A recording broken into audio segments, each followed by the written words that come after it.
siapa, kita mungkin nggak akan pengen kayak orang. Berkarya itu yang bagus dulu sebenarnya. Kalau udah bagus, baru kita pikir gimana caranya karya kita beda. Dan nggak usah susah, kita tinggal bikin karya yang jujur. Karena kalau jujur, udah beda sendiri. Tipsnya nih, jangan banyak-banyak belajar, banyak-banyak bermain. Karena saya pernah dengar orang bilang bermain adalah belajar yang dilakukan secara sukarela. Jadi main aja, siapa tahu kamu ketemu sesuatu yang kamu suka. Di situ kamu tahu kamu bisanya apa, sukanya apa, cintanya apa, dan terus berkarya. Kan saya selalu bilang kunci dari berkarya itu bertumbuh, mulai dulu aja, lalu bikin yang lebih baik. Kadang-kadang hidup orang tuh terlalu instan untuk memahami pentingnya sebuah proses. Udah gak apa-apa bikin aja jelek, udah bikin yang lebih baik, masih jelek, bikin lagi yang lebih baik terus aja. Dalam perjalanan itu kamu tahu karakter kamu dalam berkarya.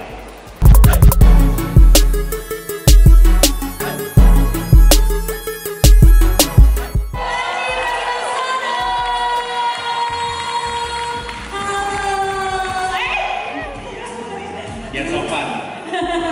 Aduh, tadi saya kelihatan tua. Ya silakan duduk. Tepuk tangan dulu Bang Panji. Aduh, saya suka malu. Jangan. Apa kabar semuanya baik? Baik. Ini muka-mukanya muka-muka harus cuci muka nih kayaknya. Banyak yang minyak mukanya.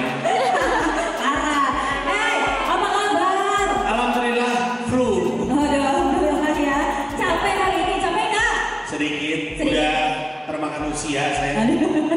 Saya nggak bahas usia. Oh. Oke, abis keliling-keliling promo ya? Iya betul. Untuk party clear yang lagi tayang. Boleh ditonton kali. Silakan minum aja dulu nggak apa-apa. Ya kan, jadi cuman aus. Oh iya. Maka terus gimana? Hah? Maka gimana? Oh ya enggak, silakan aja dulu nggak apa-apa. Jangan nanti hening. Saya mau baik orangnya. Nah, ditungguin, minumnya ditungguin, diliatin, ya. Yang di gelap-gelap nggak takut kesurupan tuh di sini. Diam, gelap tiba-tiba. Saya salah. Aing mau. Waktu itu tuh saya sempat mikir, ini saya nih dilahirkan untuk jadi apa ya? Karena saya percaya semua orang tuh dilahirkan untuk jadi sesuatu. Oke. Tapi kadang-kadang kita nggak ketemu untuk jadi apa. Karena jalan hidup kita nggak bawa kita ke sana. Jadi saya mikir saya ini sebenarnya dilahirkan untuk jadi apa ya? Terus saya tahu dari dulu saya suka ngomong. Oke. Sama kuat ngomong lama. Oke. Kuat ngomong lama itu artinya kalau misalkan dulu saya kan kuliah di satu kampus sama Kang Bidi. Tapi saya jauh di bawahnya dari sisi usia. Dulu kalau nggak ada kuliah kita nongkrong di warung kopi. Abis itu orang-orang bilang Panji asal muasal botol dong. Terus saya bisa ngomong sejam, ngarang aja. Suatu hari di sebuah gunung ada makhluk botol saja tiba-tiba sejam gitu. Terus jadi saya tahu saya kuat ngomong sama senang ngomong lama. Terus saya pikir pekerjaan untuk saya itu penyiar. Oke, awalnya itu saya ingat saya tingkat 4, terus lagi mau ngutang di kantin. Terus ada koran pikiran rakyat sedang terlipat. Sudah lamaran menjadi penyiar radio di sebuah radio yang nggak usah kita sebut namanya, nggak enak, orang saya promo. Pokoknya depannya hak, belakangnya rock. Oh ya, hak rock. Tahuan ya? Iya, nggak tahu apa. Terus saya ngelamar jadi penyiar, tapi ternyata udah full. Jadi ngelamar jadi operator. Saya nggak tahu operator itu apa, cuma saya tahu kayaknya saya harus ada di dunia radio nih. Terus saya dilamar. Saya interview, saya diwawancara. Pas wawancara ketawa-ketawa, terus yang wawancara bilang, kamu mau jadi penyiar aja? Saya bilang jadi penyiar, tapi udah full. Udah besok training jadi penyiar. Nah, besok saya training jadi penyiar, tapi karena saya gagap dan ngomongnya kecepatan. Ngomongnya cepat untuk menutupi gagap tersebut. Biar orang nggak tahu saya gagap, saya cepetin ngomongnya. Nah, jadi siarannya jelek. Saya selama berbulan-bulan siaran jam 12 malam sampai jam 2 pagi. Tidak ada yang mendengarkan. Ngalamin kok, saya ngalamin sedih. Iya benar. Iya benar. Dengan gaji yang cukup kecil ya. Dulu saya pikir jadi penyiar tuh keren. Bajunya bagus-bagus, kayaknya keren-keren, ternyata itu semua palsu. Gaji saya dulu 5.000 sejam. Siaran cuman 4 kali sebulan. Saking jeleknya tuh. 2 cuma 4 jam sebulan, 2 kali, 2 jam. Jadi gaji pertama saya seumur hidup itu 20.000. Dulu saya pernah bilang sama ibu saya, Bu, kalau aku punya gaji pertama aku serahkan semuanya untuk ibu. Oke. Nah, saya lihat gaji saya 20.000, lebih baik saya kantongin sendiri. nggak jadi ya Bu ya. Kalau saya kasih ibu saya nanti dia nangis. Anak gue kerja apa? Akhirnya gaji pertama saya habis untuk makan bakso Malang dan teh botol 2 bersama pacar.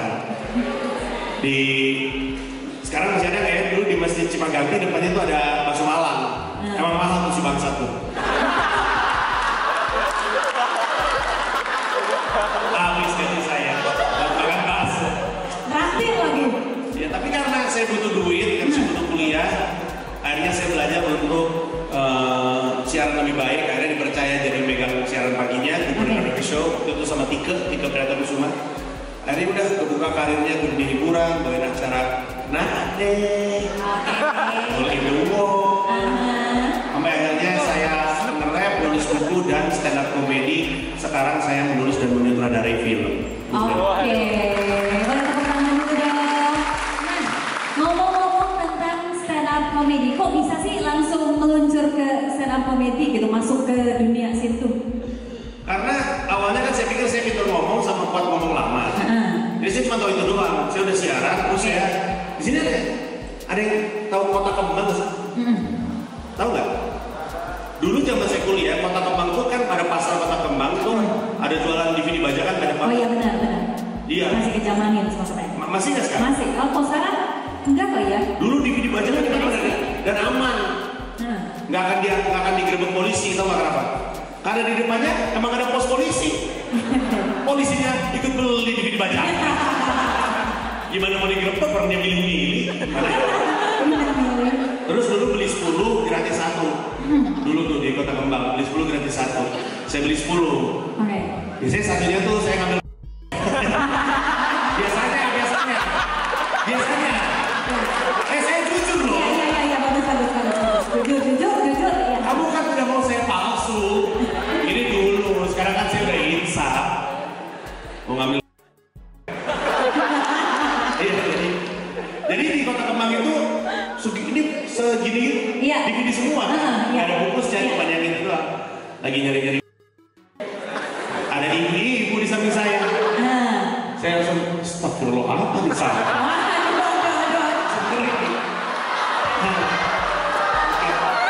Terus lagi nyari, ketemu satu DVD bajakan. Depannya Robin Williams. Saya tahu Robin Williams dari Patch Adams, This Is Fire, gitu-gitu kan. Tapi ini cuma berdiri di panggung, nggak ada apa-apa. Ini DVD apa ya? Tapi ini orang filmnya bagus-bagus. Saya bawa.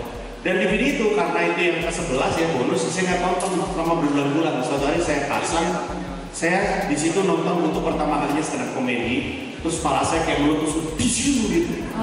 Saya bilang, nah ini saya tuh harusnya jadi begini. Cuman masalahnya di Indonesia belum ada stand up comedy waktu itu.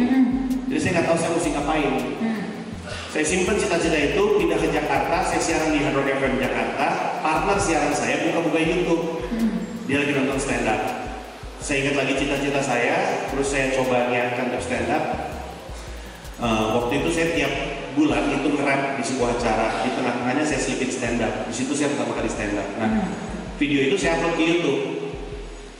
Terus di tempat lain Kompas TV baru berdiri dan butuh program yang diomongin orang. Kan biasanya TV baru kan butuh mencari perhatian. Jadi dia bilang dia pengen bikin acara kompetisi stand up, dia nunggu video saya diundang, disuruh jadi host, acaranya meledak, saya ikut ke bawah dan akhirnya ya dari cuma nge-rap stand up di depan 50 orang, sekarang saya alhamdulillah keliling dunia untuk melawak dan tepuk tangan dulu dong. Anis kemana aja sih yang 2 tour kemarin? Ke banyak ya. Ada 7 kota di Amerika, ada Inggris, ada Belanda, ada Jerman, ke Afrika Selatan, ke Cina juga. Hampir semua benua seluruh benua kecuali kutub selatan. Waduh, yang nonton penguin ya. Itu masuk benua nggak ke kutub selatan? Stand up di depan penguin. Oke, nah sekarang juga menuju tur ketiganya juga.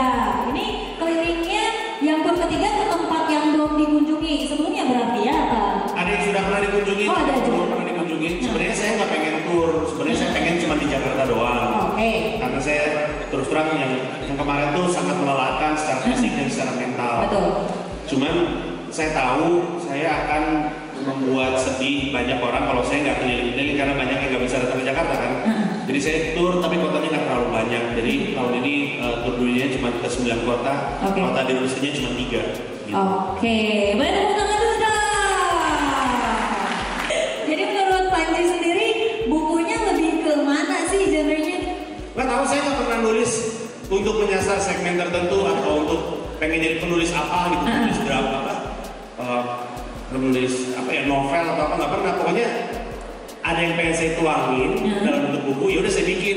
Nah saya serahin sama penerbit, terserah deh lu mau dijual sebagai apa, terserah deh. Pokoknya ini buku saya dan terserah diapain gitu. Dan mereka nya oke, udah gitu. Oke, jual. Oke, jual. Oke, kembali 7.000. Oke, ini ngomong-ngomong soal kalau buku ataupun stand-up comedy ataupun film atau apapun yang sekarang sedang dijalani oleh seorang Panji, ada nggak sih inspirasinya dari siapa atau dari mana gitu biasanya? Kalau nulis buku deh, inspirasinya dari mana gitu? Dari masalah. Dari masalah. Semua stand-up, film, buku, lagu, saya datangnya dari masalah yang ada di sekitar saya. Pokoknya resah aja. Resah sama sesuatu, pengen dibahas. Intinya saya biasanya tuh resah sama sebuah isu. Lalu untuk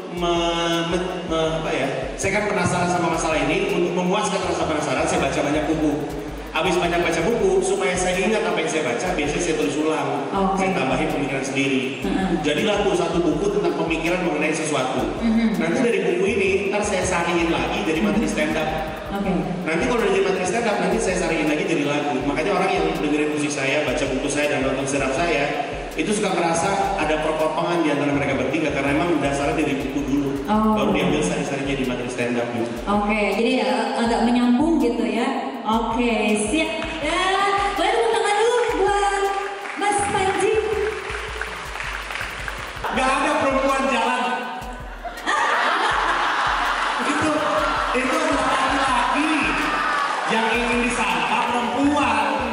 Perempuan normal mah jalan biasa aja gitu ya. Lu cinta Luna?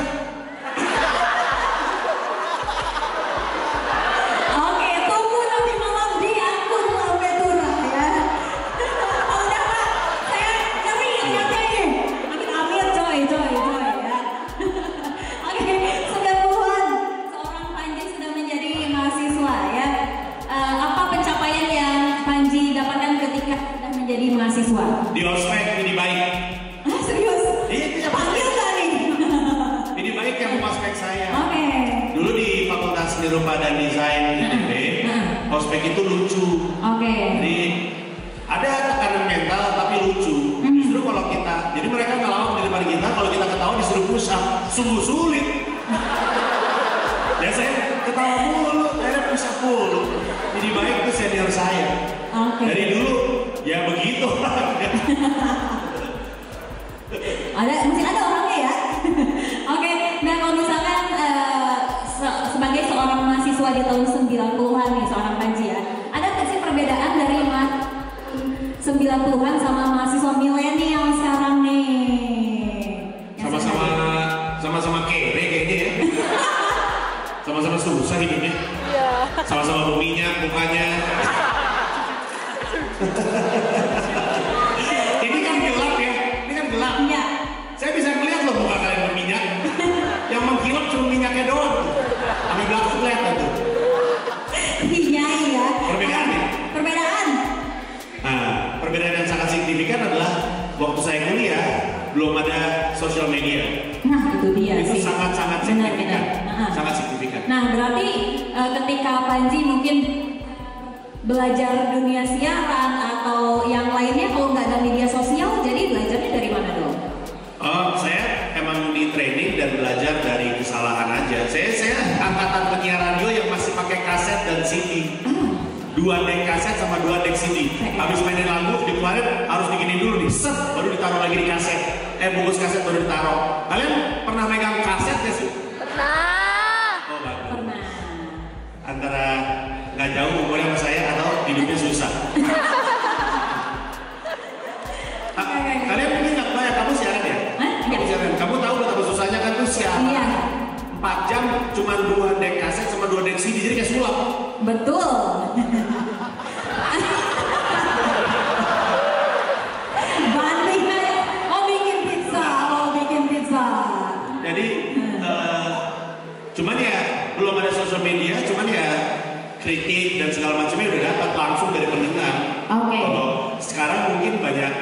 Kalau lagi siaran, kalau salah ngomong pasti kena hajat dari sosial media kan. Kalau dulu nggak ada sosial media.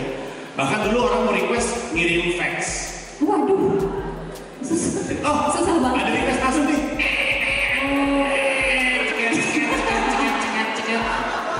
Dari Ahmad, request My Heart Will Go On. Oke, gitu. Bapak itu zaman berapa sih, Pak? Zaman dulu lah, sedih. Masih pakai fax ya, kayak sesulit itu ya zaman dulu ya. Tapi sekarang dimudahkan juga dengan media sosial tentunya ya. Ya betul. Sekarang, wah dulu saya nerima lewat SMS aja merasa aneh karena kita lebih sering terima telepon.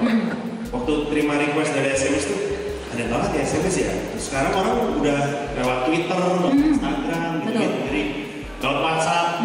Jadi emang rasanya beda banget sih, dunianya beda. Oke, tepuk tangan dulu untuk Panji Pragiwaksono. Dan kita akan membahas selanjutnya. Kalau misalnya tadi bukunya kasihan ya sampai 7.000, mungkin sekarang kita promoin filmnya ya. Oke, sebelum mempromokan film terbaru dari Panji Pragiwaksono, kita panggil lagi Pidi Baik. Ayah masuk dong. Aduh. Ini yang ngospek dan di ospek nih. Ada. Iya, ini juga itu.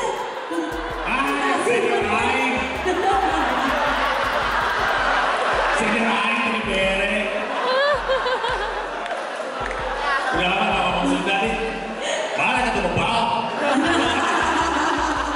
Lumayan masih ada sisa dikit. Cerita tentang dua teman sahabat dari SD, SMP, SMA. Waktu SMA jadi detektif di sekolahnya. Kasus-kasusnya culun-culun. Misteri berkurangnya bihon risol kantin. Hilangnya gesper kepala sekolah. Misteri tersumbatnya toilet WC, toilet sekolah. Waktu mereka lulus, yang satu beneran jadi detektif, yang satu jadi orang kantoran. Nah yang jadi detektif, itu kerjanya cuma dibayar ibu-ibu untuk membuntuti suaminya selingkuh. Karena detektif zaman sekarang ada.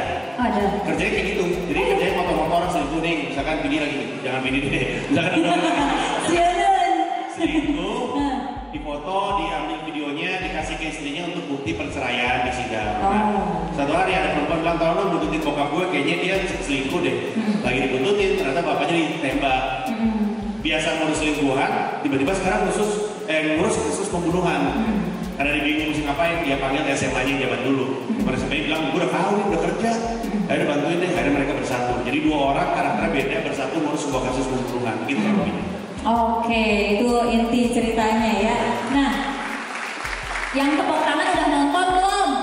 Saya baru tahu kalau Mikomol itu ternyata singkatan ya. Apa? Saya pikir Ko-nya tuh Koko ya.